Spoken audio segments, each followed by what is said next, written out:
Drew Carey a passé plus de 17 ans à sourire sous les lumières vives de The Price is Right, divertissant chaque jour des millions de téléspectateurs avec un charme naturel et un humour rapide. Pour le public, il semblait être un homme qui avait trouvé le bonheur, le succès et la stabilité après avoir bâti l'une des carrières les plus reconnaissables de la télévision.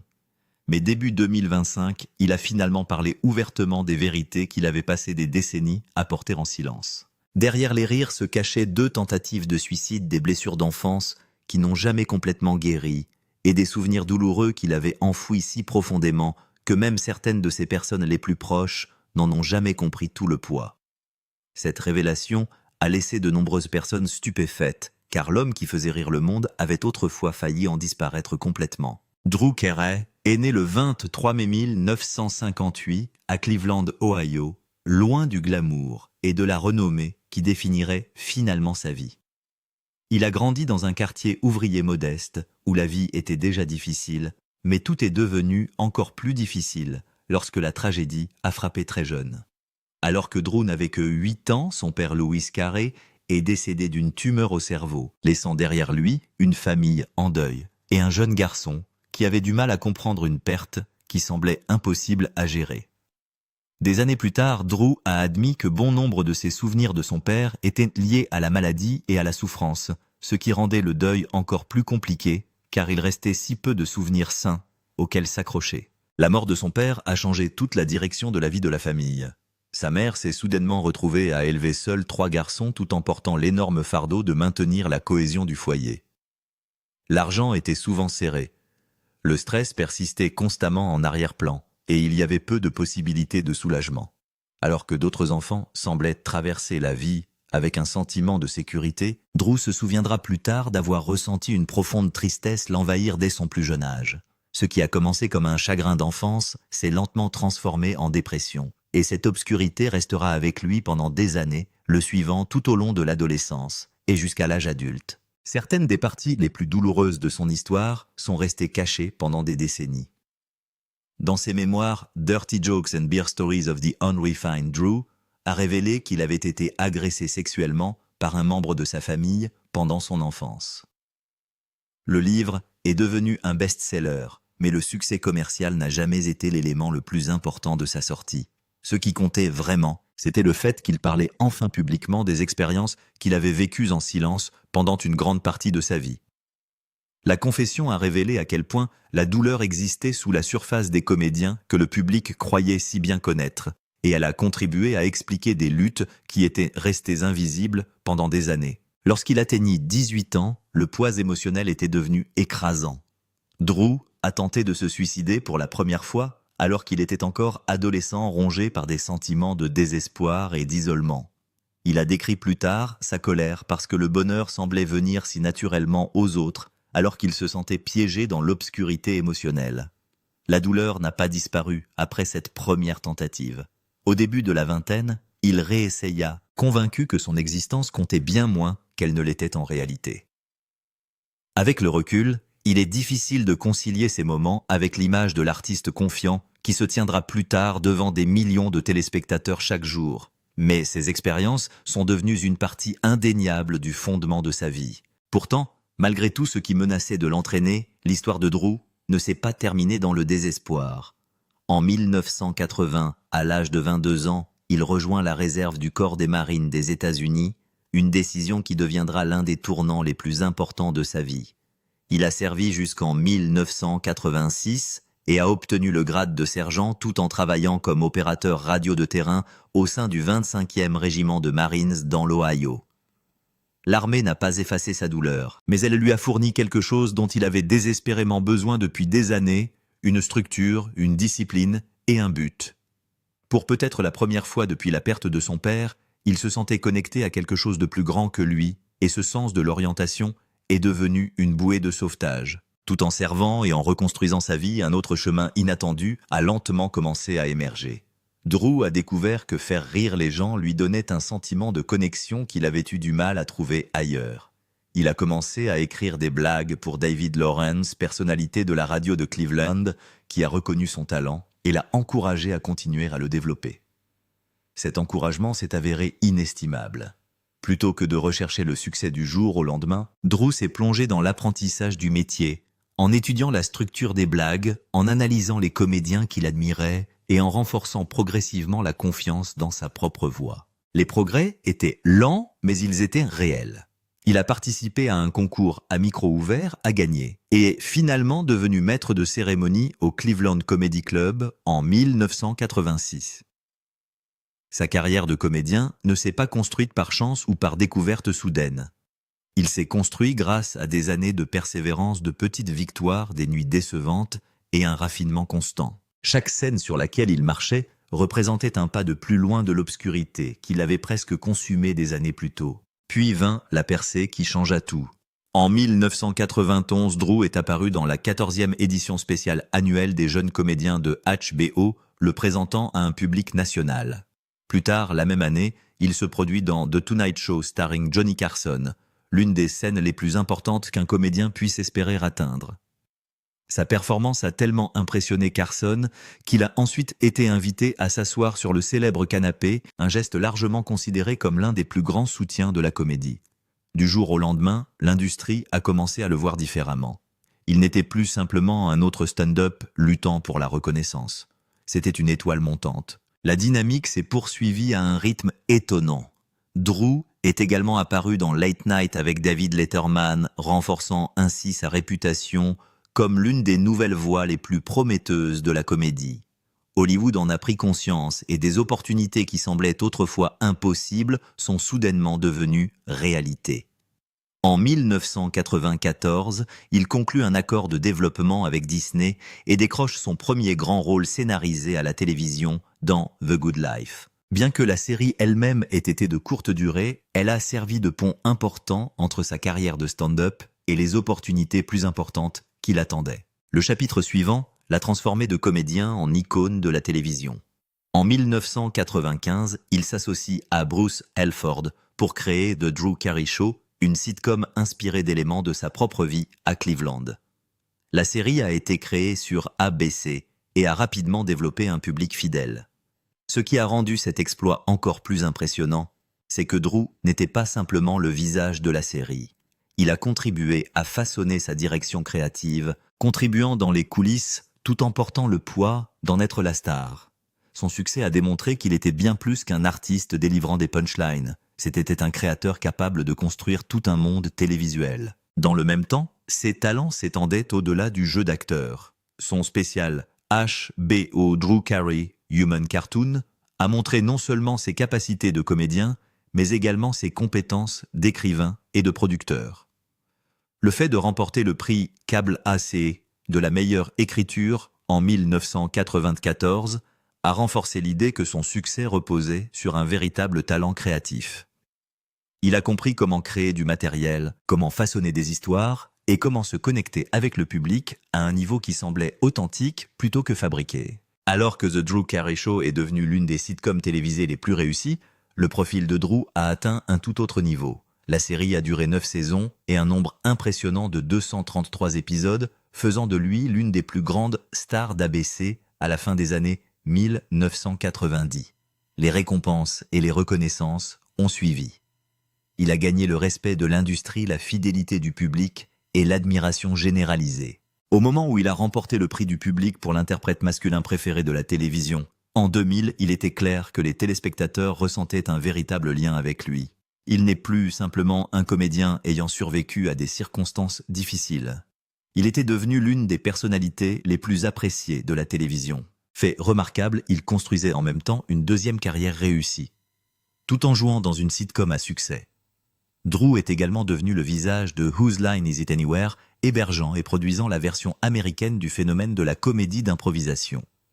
Pendant près d'une décennie, il a fait découvrir au public un style de divertissement complètement différent, prouvant sa polyvalence et élargissant encore plus son influence. Des projets ultérieurs tels que Green Screen Show de Drew Carey et Improv-Aganza de Drew Carey ont poursuivi cet héritage, consolidant son statut de l'une des figures les plus importantes de la comédie moderne. Ce qui rend son voyage si extraordinaire, c'est la distance entre son point de départ et son point d'arrivée.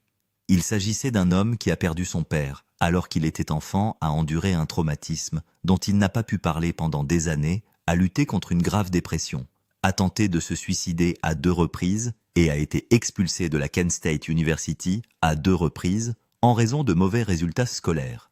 Pourtant, malgré tous ses revers, il finit par figurer parmi les artistes les plus titrés d'Hollywood. Lorsqu'il a reçu son étoile sur le Hollywood Walk of Fame le 21 février 2003, cet honneur symbolisait bien plus que la réussite professionnelle. Cela représentait la survie. Et c'est peut-être pour cela que ces révélations de 2025 ont trouvé un tel écho auprès des gens. Pendant des décennies, le public a vu le sourire, les blagues, la confiance et le succès. Ce qu'ils n'ont pas vu, ce sont les batailles qui ont donné du sens à ces réalisations. L'histoire de Drew Carey n'est pas simplement une question de gloire ou de comédie. Il s'agit d'un homme qui a trouvé à plusieurs reprises des raisons de continuer alors qu'abandonner aurait pu paraître plus facile. Le rire qui a défini sa carrière était réel, tout comme la douleur qui l'a précédé. Comprendre les deux côtés de cette histoire révèle quelque chose de bien plus puissant que le succès des célébrités. Il révèle la résilience et la capacité remarquable d'une personne à survivre à ses moments les plus sombres tout en trouvant un moyen d'apporter de la joie à des millions d'autres. Brady a qualifié cela de douloureux et de difficile, mais aucun d'eux n'a révélé les véritables raisons de la séparation. Cela viendrait plus tard, lorsque Gisèle déciderait de raconter sa version de l'histoire, et ce qu'elle dirait changerait tout ce que les gens pensaient savoir sur leur relation. La mort d'un rêve. En mars 2023, Gisèle fait la couverture du magazine Vanity Fair pour sa première grande interview depuis le divorce. Elle avait quelque chose d'important à dire, et elle ne se retenait pas. Premièrement, elle a détruit la plus grosse rumeur qui la suivait depuis des mois. Les gens n'arrêtaient pas de dire qu'elle avait lancé un ultimatum à Tom au football ou à moi. Choisissez dès maintenant. Gisèle a qualifié cette histoire de chose la plus folle qu'elle ait jamais entendue. Elle a dit que c'était très blessant que les gens croient qu'elle ferait quelque chose comme ça. Elle n'a jamais exigé qu'il prenne sa retraite. Ce n'était pas la vérité. La vraie raison était plus simple mais aussi plus profonde. Elle a expliqué que lorsqu'ils se sont rencontrés, elle avait 26 ans et lui 29 ans. Ils voulaient fonder une famille ensemble. Ils voulaient les mêmes choses. Mais au fil du temps, ils ont réalisé qu'ils voulaient des choses différentes de la vie. Ce n'est pas une décision unique qui a tout mis fin. Ce furent des années de séparation jusqu'à ce qu'ils ne puissent plus se reconnaître. Mais Gisèle a ensuite dit quelque chose qui allait plus loin que tout ce qui concernait le football. Lorsque les journalistes lui ont posé des questions sur les rumeurs selon lesquelles elle aurait trompé Brady avec Joaquin Valente, elle s'est mise en colère. Elle a dit que c'était un mensonge. Elle a dit que c'est quelque chose qui arrive à beaucoup de femmes qui sont blâmées lorsqu'elles ont le courage de quitter une relation malsaine. Malsain. Elle a qualifié son mariage avec Tom Brady de malsain. Dans une autre interview avec Robin Roberts, elle est devenue émue en parlant du divorce. Elle appelait cela la mort d'un rêve. Elle a dû s'arrêter et se ressaisir avant de continuer. Ce n'était pas une femme qui s'en allait sans s'en soucier. C'était quelqu'un qui pleurait un avenir qui n'existerait jamais. Elle avait soutenu Tom à travers 7 Super Bowls. Elle l'avait encouragé même si cela lui faisait mal. Elle avait reconstruit sa vie autour de sa carrière, encore et encore. Chaque fois qu'il avait besoin de bouger, elle faisait ses bagages et le suivait. Chaque fois qu'il avait besoin d'espace, elle le lui donnait. Et à la fin, elle a senti qu'elle n'avait d'autre choix que de partir. Non pas parce qu'elle avait cessé de l'aimer, mais parce qu'elle s'aimait enfin suffisamment pour s'éloigner de quelque chose qui la brisait lentement. Elle a déclaré à Vanity Fair que s'il y a une personne qu'elle veut être la plus heureuse au monde, c'est bien lui. Elle veut que tous ses rêves se réalisent.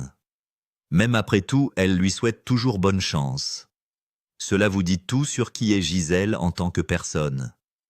Mais Gisèle était en train de construire son propre rêve. Une vie plus calme avec un homme qui lui faisait se sentir vue. Et lorsque cette nouvelle vie serait devenue publique, Tom Brady craquerait d'une manière à laquelle personne ne s'attendait. Le rôti qui l'a détruit. En mai 2024, Tom Brady a accepté de faire quelque chose qui semblait inoffensif et amusant. Il jouerait dans une émission spéciale de Netflix où les comédiens faisaient des blagues à son sujet. Les célébrités font ça tout le temps. Vous restez assis là et riez pendant que les gens se moquent de vous. Cela montre que vous êtes un bon sport. C'est devenu la plus grosse erreur de sa vie après le football. Un comédien après l'autre est monté sur scène et a déchiré Brady. Ils se sont moqués de son divorce. Ils ont plaisanté sur le fait que Gisèle l'avait quitté pour un instructeur de jiu-jitsu. Ils ont fait des blagues grossières sur sa situation familiale sous les yeux de millions de personnes. Brady était assis là et riait. Que pouvait-il faire d'autre ? il avait accepté cela. Mais le lendemain matin, tout change. Lorsque Brady a appelé ses 3 enfants, le lendemain du rôti, il a entendu quelque chose qui l'a brisé. Jack Moynihan, 17 ans, Benjamin, 15 ans, Vivian, 12 ans. Ils étaient confus et blessés. Ils avaient vu des extraits de l'émission. Ils avaient entendu des étrangers transformer la douleur de leur famille en punchline. Ses enfants lui ont demandé directement à quoi ça servait. « Pourquoi as-tu fait ça, papa ?» Brady n'avait pas de réponse. Comment expliquez-vous à vos enfants que vous êtes resté assis là pendant que des inconnus plaisantaient sur la destruction de votre famille? Comment leur dire que vous pensiez que tout irait bien, alors que ce n'était clairement pas le cas? L'homme qui avait toujours un plan d'action pour tout n'avait pas de mots pour ses propres enfants. Des mois plus tard, sur un podcast, il a finalement admis la vérité. Il a dit que parler à ses enfants le lendemain était comme un enjeu qui lui transperçait le cœur. Ces mots venant de Tom Brady signifiaient tout. C'est un homme qui n'admet jamais sa faiblesse, ne montre jamais de vulnérabilité. Et là, il avouait au monde entier qu'il avait blessé ses propres enfants. Il s'est ensuite excusé personnellement auprès de Gisèle d'avoir autorisé ses blagues à son sujet. Mais le mal était fait. Le rôti a forcé Brady à faire face à quelque chose qu'il avait évité pendant des années. Le vrai coup de ses choix. Il avait raté les matins de Noël pendant 23 ans. Il n'avait jamais passé un véritable Thanksgiving avec sa famille. Il avait traité chaque saison de la NFL comme un déploiement militaire demandant à sa femme et à ses enfants de tout sacrifier. Maintenant, à la retraite et voyant ses propres décisions lui exploser au visage, Brady a commencé à se poser une question qu'il ne s'était jamais posée auparavant. Est-ce que cela en valait la peine? Pendant ce temps, Gisèle construisait exactement la vie qu'elle avait toujours rêvée. Et bientôt, elle donnerait à Brady la réponse finale quant à savoir si leur mariage pourrait un jour être réparé. Le bébé, le mariage et la réponse de Brady. Février 2025 a apporté une nouvelle qui a stupéfié tout le monde après cette histoire. Gisèle Bündchen, à 44 ans, avait accueilli un petit garçon avec Joaquin Valente, son 3e enfant, mais son premier avec quelqu'un d'autre que Tom Brady. Le mannequin avait fondé une toute nouvelle famille. Puis vint le 3 décembre 2025. Lors d'une cérémonie privée à leur domicile à Surfside, en Floride, Gisèle a épousé Joaquin. Ce mariage représentait tout ce que son mariage avec Brady n'était pas. Calme privé entièrement axé sur la famille, plutôt que sur la gloire. Ce qui a rendu les choses plus compliquées, c'est que Brady était au courant du mariage avant qu'il n'ait lieu. Il n'a pas été pris au dépourvu. Il a eu le temps de se préparer à ce moment. La fin officielle de tout espoir que lui et Gisèle puissent se retrouver. Le contraste entre eux ne pourrait être plus évident. Gisèle avait trouvé ce qu'elle appelait une relation honnête et transparente. Elle a eu un nouveau bébé, un nouveau mari, une nouvelle vie axée sur le bien-être, la famille et la présence. Brady appelait les matchs de la NFL pour Fox, hébergeait des messages mystérieux sur les réseaux sociaux. Sortait apparemment avec le mannequin Irina Shayk, de temps en temps toujours à la recherche de quelque chose. 2 jours après l'annonce du mariage, il était de retour à la télévision pour analyser le football, comme si sa vie personnelle ne faisait pas la une des journaux partout, professionnel comme toujours à l'extérieur. Mais quelque chose changeait chez Tom Brady, quelque chose qui allait enfin l'amener à admettre ce qu'il fuyait depuis plus de 20 ans. L'aveu qui change tout. À 48 ans, Tom Brady a enfin arrêté de fuir la vérité. Dans un bulletin d'information adressé à ses fans plus tôt cette année, Brady a tenté de s'expliquer non pas en tant que quarterback, mais en tant que père et mari. La lettre était défensive, presque suppliante. Il a écrit qu'il pense qu'être un bon père consiste en partie à être un excellent exemple de ce qu'il faut pour prendre soin de sa famille. Il a choisi de le faire en jouant au football. Il a déclaré que son dévouement au sport, les heures de pratique et la concentration laser étaient en fait la meilleure chose qu'il pouvait faire pour sa famille. Il enseignait par l'exemple, montrant à ses enfants à quoi ressemble l'engagement, démontrant ce qu'il faut pour être excellent dans son travail. Mais ensuite est venu l'aveu qui a montré les fissures dans sa confiance. Il a écrit que vous ne serez pas parfait. Personne ne l'est. Vous échouerez et décevrez les gens en cours de route. Pour un homme qui a bâti toute sa carrière sur le refus de l'échec, ces mots signifiaient tout. Tom Brady admettait qu'il avait échoué. Il a écrit que vos actions reflètent vos priorités. C'est ce que vous devez vivre chaque jour. Et voilà. La confession cachée à la vue de tous. Les actions de Tom Brady ont montré ses priorités. Le football est toujours venu en premier, même lorsque sa femme le suppliait de changer, même lorsqu'elle lui a écrit une lettre expliquant exactement ce qui se passerait s'il ne le faisait pas. Il a fait son choix. Et maintenant, il vit avec. Gisèle a complètement évolué. Elle a un nouveau mari qui était d'abord son ami. Elle a un nouveau bébé. Elle construit la vie centrée sur la famille dont elle a toujours rêvé. Elle n'éprouve aucune colère publique envers Brady. Elle ne lui souhaite que du bonheur. Brady est encore en train de comprendre les choses. Il essaie toujours de se convaincre ainsi que tout le monde que l'échange en vaut la peine. 7 bagues du Super Bowl se trouvent quelque part dans un étui. Son nom restera à jamais gravé dans l'histoire du football. Son compte bancaire contient plus de 500 millions de dollars. Mais son ex-femme vient d'épouser un autre homme. Ses enfants lui ont demandé pourquoi il laissait des inconnus se moquer de leur famille à la télévision. Et il reste parfois seul à publier des chansons sur le sentiment que sa vie ne lui appartient pas.